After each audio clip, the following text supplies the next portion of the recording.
অমরনাথ যাত্রায় আমরা এখন শেষনাগ বেস ক্যাম্প থেকে উঠে এসেছি ওয়ারওয়াল টপে। আর এই জায়গা থেকে দূর পাহাড়ের গ্লেসিয়ার সহ চারিদিকে 360 ডিগ্রি ভিউ ছিল কিছুটা এই রকম। ওই নিচ থেকে আঁকাবাঁকা দুর্গম পাহাড়ি পথ বেয়ে সকলে উঠে আসছে।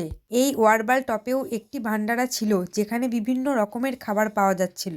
একটা কথা নিঃসন্দেহে বলা যায়, অমরনাথ যাত্রায় এসে ভারতবর্ষের প্রত্যেকটি জাতি তার নিজেদের পছন্দমতো খাবার অবশ্যই পেয়ে যাবে। মহাদেবের ঠিক এমনই কৃপা। আমি এখানে নান, রুটি, চানা মশলা ও কাস্টার্ড খেয়ে নিয়েছিলাম। আবারও যাত্রা শুরু করলাম গণেশ টপের দিকে। ওই দূরে দেখা যাচ্ছে গণেশ টপ।